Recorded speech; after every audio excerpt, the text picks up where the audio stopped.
Proof for Moses. Then Moses answered, What if the people of Israel do not believe me or listen to me? What if they say, The Lord did not appear to you? The Lord said to him, What is that in your hand? Moses answered, It is my walking stick. The Lord said, Throw it on the ground. So Moses threw it on the ground. And it became a snake. Moses ran from the snake. But the Lord said to him, Reach out and grab the snake by its tail. So Moses reached out and took hold of the snake. When he did this, it again became a stick in his hand. The Lord said, When this happens, the Israelites will believe that the Lord appeared to you. I am the God of their ancestors. I am the God of Abraham, the God of Isaac and the God of Jacob. Then the Lord said to Moses, Put your hand inside your coat. So Moses put his hand inside his coat. When he took his hand out, it was white with a harmful skin disease. Then the Lord said, Now put your hand inside your coat again. So Moses put his hand inside his coat again. When he took it out, his hand was healthy again. It was like the rest of his skin. Then the Lord said, The people may not believe you or be convinced by the first miracle. They may believe you when you show them this second miracle. After these 2 miracles they still may not believe or listen to you. Then take some water from the Nile River. Pour it on the dry ground. The water will become blood when it touches the ground. But Moses said to the Lord, But Lord, I am not a skilled speaker. I have never been able to speak well. And now, even after talking to you, I am not a good speaker. I speak slowly and can't find the best words. Then the Lord said to him, Who made man's mouth? And who makes him deaf or not able to speak? Or who gives a man sight or makes him blind? It is I, the Lord. Now go. I will help you speak. I will tell you what to say. But Moses said, Please, Lord, send someone else. The Lord became angry with Moses. He said, Your brother Aaron, from the family of Levi, is a skilled speaker. He is already coming to meet you. And he will be happy when he sees you. I will tell you what to say. Then you will tell Aaron. I will help both of you know what to say and do. And Aaron will speak to the people for you. You will tell him what God says. And he will speak for you. Take your walking stick with you. Use it to do the miracles. Moses returns to Egypt. Then Moses went back to Jethro, his father-in-law. Moses said to him, Let me go back to my people in Egypt. I want to see if they are still alive. Jethro said to Moses, You may go. Have a safe trip.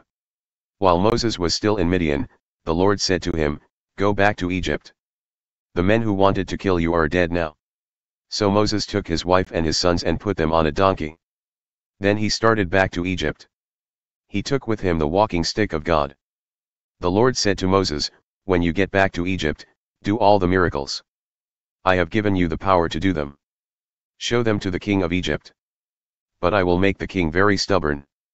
He will not let the people go. Then say to the king, This is what the Lord says, Israel is my firstborn son. And I told you to let my son go. Let him go so he may worship me. But you refused to let Israel go. So I will kill your firstborn son. As Moses was on his way to Egypt, he stopped at a resting place for the night. The Lord met him there and tried to kill him. But Zipporah took a flint knife and circumcised her son. She took the skin and touched Moses' feet with it. Then she said to him, You are a bridegroom of blood to me. Zipporah said this because she had to circumcise her son. So the Lord did not kill Moses. Meanwhile the Lord said to Aaron, Go out into the desert to meet Moses. When Aaron went, he met Moses at Sinai, the mountain of God, and kissed him. Moses told Aaron everything the Lord had said to him when he sent him to Egypt. And Moses told him about the miracles which the Lord had commanded him to do. So Moses and Aaron gathered all the elders of the Israelites. Aaron told them everything that the Lord had told Moses. Then Moses did the miracles for all the people to see. So the Israelites believed. They heard that the Lord was concerned about them and had seen their troubles. Then they bowed down and worshipped him. Moses and Aaron before the king. After Moses and Aaron talked to the people, they went to the king of Egypt. They said, This is what the Lord, the God of Israel says, Let my people go so they may hold a feast for me in the desert. But the king of Egypt said, Who is the Lord? Why should I obey him and let Israel go? I do not know the Lord. and I will not let Israel go. Then Aaron and Moses said, The God of the Hebrews has talked with us. Now let us travel 3 days into the desert. There we will offer sacrifices to the Lord our God. If we don't do this, he may kill us with a disease or in war. But the king said to them, Moses and Aaron, why are you taking the people away from their work? Go back to your hard work. There are very many Hebrews. And now you want them to quit their hard work. That same day the king gave a command to the slave masters and foremen. He said, Don't give the people straw to make bricks as you used to do. Let them gather their own straw. But they must still make the same number of bricks as they did before. Do not accept fewer. They have become lazy. That is why they are asking me, Let us go to offer sacrifices to our God. Make these people work harder. Keep them busy. Then they will not have time to listen to the lies of Moses. So the slave masters and foremen went to the Israelites and said, This is what the king says, I will no longer give you straw. Go and get your own straw wherever you can find it. But you must make as many bricks as you made before. So the people went everywhere in Egypt looking for dry stalks to use for straw. The slave masters kept forcing the people to work harder. They said, You must make just as many bricks as you did when you were given straw. The king's slave masters had chosen the Israelite foremen. They had made them responsible for the work the people did. The Egyptian slave masters beat these men and asked them, Why aren't you making as many bricks as you made in the past? Then the Israelite foremen went to the king. They complained and said, Why are you treating us, your servants, this way? You give us no straw. But we are commanded to make bricks. Our slave masters beat us. But it is your own people's fault. The king answered, You are lazy. You don't want to work. That is why you ask to leave here and make sacrifices to the Lord. Now, go back to work. We will not give you any straw. But you must make just as many bricks as you did before. The Israelite foremen knew they were in trouble. This was because the king had told them, You must make just as many bricks each day as you did before. As they were leaving the meeting with the king, they met Moses and Aaron. Moses and Aaron were waiting for them. So they said to Moses and Aaron, May the Lord punish you. You caused the king and his officers to hate us. You have given them an excuse to kill us. Moses complains to God. Then Moses returned to the Lord and said, Lord, why have you brought this trouble on your people? Is this why you sent me here? I went to the king and said what you told me to say. But ever since that time he has made the people suffer. And you have done nothing to save them. Then the Lord said to Moses, Now you will see what I will do to the king of Egypt. I will use my great power against him, and he will let my people go. Because of my power, he will force them out of his country. Then God said to Moses, I am the Lord. I appeared to Abraham, Isaac, and Jacob by the name, God all-powerful. But they did not know me by my name, the Lord. I also made my agreement with them to give them the land of Canaan.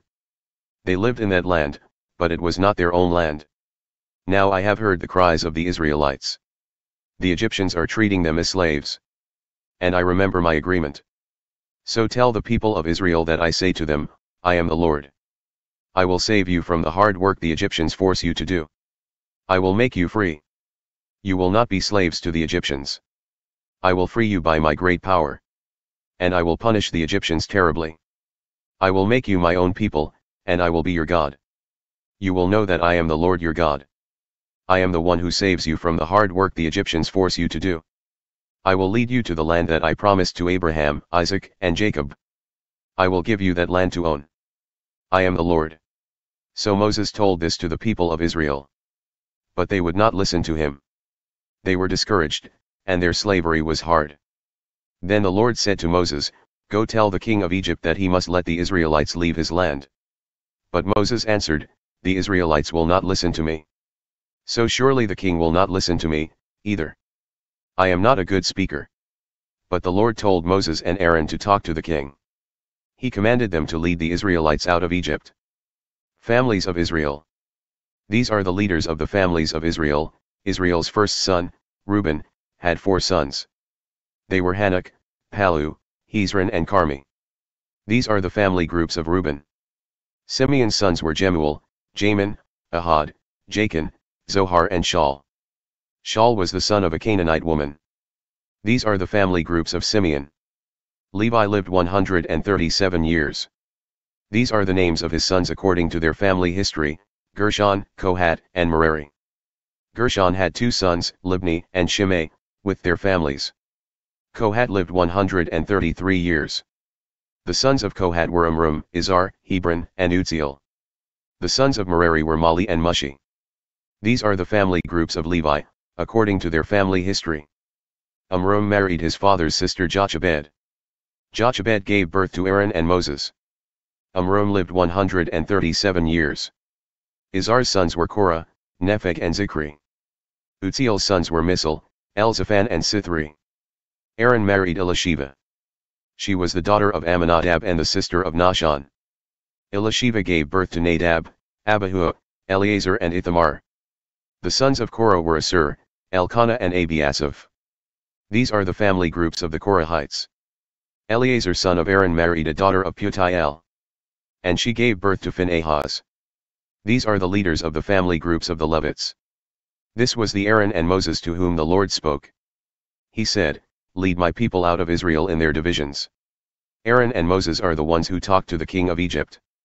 They told him to let the people of Israel leave Egypt. God repeats his call to Moses.